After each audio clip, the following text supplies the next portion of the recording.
Nongeye kubaha ikaze kuri ya YouTube channel yanyu Kefradon Entertainment. Uyu munsi mu kiganiro 10 zacu tugiye kurebera hamwe ibintu bigera ku 10 bitangaje utaruzi ku buzima bw'umukuru w'igihugu cy'u Rwanda Perezida Paul Kagame.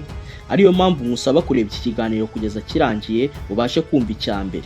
Duhereye ku mwanya wa 10 utaruzi, harimo ko Perezida Paul Kagame ari umuyoboke akaba n'umukristo w'idini rya Gatolika. Ni kenshi yagiye agaragara yitabira amasengesho ya Kiliziya Gatolika ndetse akaba anakurikiza imyemerere n'imigenzo y'iri dini. Kagame avuga ko yakuriye mu muryango wa Gikristo ukomeye, aho ababyeyi be bafataga amafaranga binjije bakajya kuyatanga mu rusengero. Ikindi cyatumye abantu babona ko ari umunyagatolika ni igihe bamuhaga ikarita y'umubatizo ye mu mwaka wa 2006.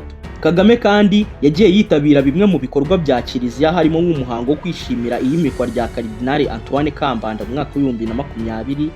Ndetse Kagame anitabira amasengesho yo ku rwego rw'igihugu. Gusa Kagame ni umuntu wemera ko amadini yagakwiye kuzamura no gukomeza abantu aho kubakenesha bakabiba utwabo ku bw'inyungu zabo. Ku mwanya wa 9 utaruzi, harimo ko Kagame ari umufana ndetse n'umukunzi ukomeye wihebeye ikipe ya Arsenal yo mu Bwongereza, aho buri gihe iyo iyi kipe yakinnye akunda gushyira kuri Twitter uburyo yitwaye ndetse rimwe na rimwe akagaragaza ububabare n'ibyishimo bitewe n'ibihe iyi kipe iri kunyuramo. Kagame yatangiye kwerekana gushyigikira iyi kipe ubwo yabinyuzaga kuri Twitter mu mwaka wa 2011. Nyuma nibwo haba abantu bo mu Rwanda ndetse n'i Burayi batangiye kubibona. Mu mwaka wa 2014, kubera gushyigikira bikomeye cyane ikipe ya Arsenal, nibwo uwahoze ari kapiteni wayo Tony Adams yamuzaniye impano iturutse ku wahoze atoza ikipe ya Arsenal witwa Arsene Wenger. Mu mwaka wa 2022 nibwo yaje guhura n'abanyabigwi b'iyi kipe harimo Robert Pires ndetse na Raymond Park. Ibi kandi byatumye mu mwaka wa 2018 leta y'u Rwanda isinyana amasezerano n'ikipe ya Arsenal yo kwamamaza u Rwanda.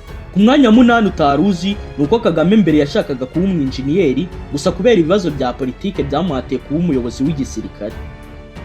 Mu mwaka wa 2023 nibwo Kagame yavuze ko ubwo yakuraga yari afite inzozi zo kuba umupilote cyangwa umwinjiniyeri.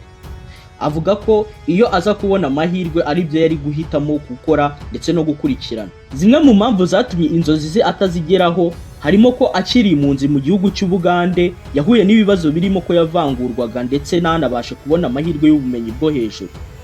Ibyo akaba ari byo byatumye inzozi ze zigenda zikendera. Ikindi ni uko mu mwaka wa 1979 nibwo yafatanyije na Museveni kugira ngo batabara abantu benshi bari impunzi. Ibyo byatumye Kagame ubuzima bwe abwerekeza mu kuzamura no gukomeza ubumenyi mu bya gisirikare aho gukomeza gukurikirana ibyo kuba umwinjiniyeri.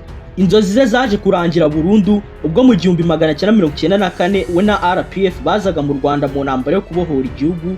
Ibyo byatumye ahita afata inzira nshya ndetse anatangira urugendo rwo kwibanda kuri politike ndetse n'ubuyobozi bw'igisirikare. Gusa nubwo Kagame atigeze agera ku nzozi ze, ubuyobozi bwe bwashyize imbaraga mu guteza imbere ibyo atagezeho kugira ngo igihugu gikomeze mu iterambere rirambye. Ku mwanya wa 7 utaruzi, nuko Kagame ari umuntu urwanya ibisindisha n'ibiyobyabwenge ku rwego rukomeye kandi akaba atarigeze abikoresha cyangwa ngo abifate na rimwe mu buzima bwe. Kagame avuga ko abantu bakwiye kugira ubuzima bwiza kandi buzira umuze ndetse ko gukoresha ibiyobyabwenge ari ingeso irimbura burundu ubuzima bwawe.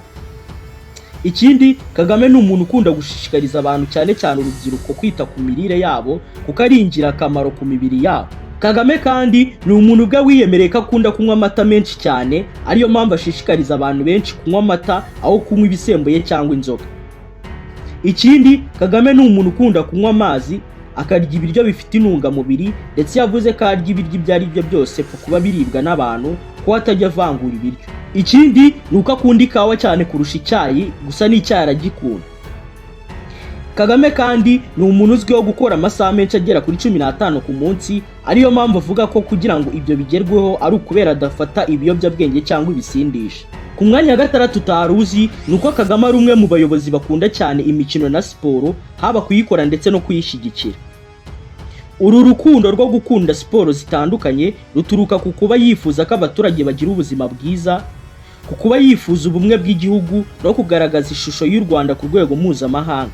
Kagame kandi yafite akanya atari mu kazi, akina imikino itandukanye akanakora siporo zitandukanye, harimo kunyonga igare, aho uyu mukino ari wo w'ingenzi akunda cyane, aho akunze kubonwa ari kunyonga igare muri Kigali ndetse akaba anashyigikira uyu mukino binyuze muri Tour du Rwanda. Undi mukino ashyigikira cyane anakunda ni basketball, aho yakunze kugaragara ari kuyikina cyangwa yagiye gusura aho bayikinira nko kuri Club Rafiki, gusa akaba anashyigikira uyu mukino ku buryo bukomeye. Kagame kandi akunda gukora siporo yo kugenda no kwiruka gake, cyane cyane iyo habaye ka free day. Indi mikino akunda harimo jet ski, tennis ndetse na football. Uru rukundo rukaba rwaratangiye guhera kera, gusa rugenda rukura uko nawe yagendaga akura. Ibi byose abikora iyo afite akanya cyangwa muri weekend. Ku mwanya wa gatanu utaruzi nuko Kagame ari umuntu ukunda kumarana umwanya we n'umuryango we, kuko we avuga ko abafata nk'izingiro ry'ubuzima bwe, kandi umuryango we umuha imbaraga n'ishingiro ry'impamvu yo gukomeza akomeye, akanakora inshingano ze ndetse bikanamugabanyiriza stress agira mu kazi ke.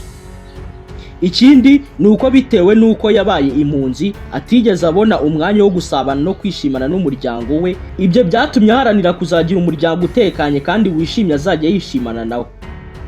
Ikindi, Kagame ni umuntu uhora atoza abana n'abuzukuru be kuba abantu b'ingirakamaro muri sosiyete bagira icyo bafasha abandi.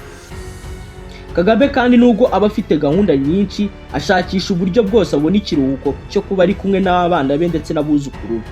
Ni na kenshi cyane yagiye agaragara bari kumwe ahantu hatandukanye. Ikindi, Kagame avuga ko inshingano z'umuryango ziza imbere yizo kuba ari umuyobozi w'igihugu. Ku mwanya wa kane utaruzi nuko Kagame ari umuntu ukunda gusoma ibitabo cyane, akaba n'umwe mu bayobozi basoma ibitabo kugira ngo biyungure ubumenyi ndetse abashe gusobanukirwa ibintu bitandukanye.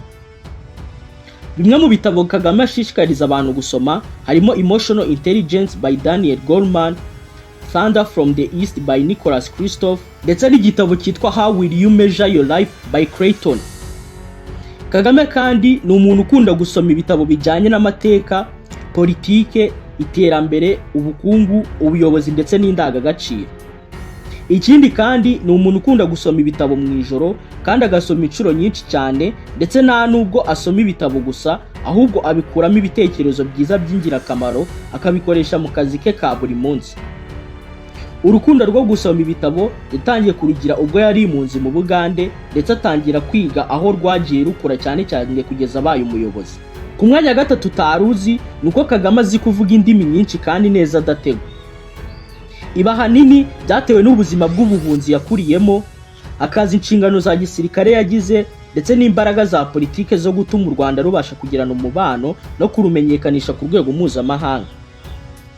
Zimwe muri izo ndimi harimo Ikinyarwanda arirwo rurimi gakondo bitewe n'aho yavukiye, hakaza Icyongereza yigiye mu Bugande ubwo yari ari mu mashuri, hakaza Ikigande yigiye mu Bugande kuko aricyo yakoreshaga kiba muri Uganda mu mibereho ye, Igiswahili yaje kwiga nyuma kugira ngo ajye abasha gutumanaho no kuganira byoroshye n'ibihugu byo mu karere, ndetse n'Igifaransa yaje kwiga kugira ngo azagikoreshe ku rwego mpuzamahanga. Ibi ntabwo byari bisanzwe kubona umuperezida wa Afurika uvuga indimi zingana utya kandi azivuga adategwa. Izi ndimi ziri mu zamufashije gutuma u Rwanda irushyirwa ku rwego mpuzamahanga ndetse no gutangira kubaka umubano ukomeye n'ibihugu bikomeye. Ku mwanya wa kabiri utaruzi nuko Kagame impamvu yambara iriya marinete ye byaturutse ku burwayi bw'amaso yagize, aho yagize ikibazo gikomeye igufwa rye ryo mu jisho rimwe ryaravunitse rirangirika bikomeye cyane bitewe n'ibiturika n'ibihe bitoroshye bari barimo ahagana mu 1980 ubwo yari ari gufasha Museveni mu ntambara y'inyeshyamba.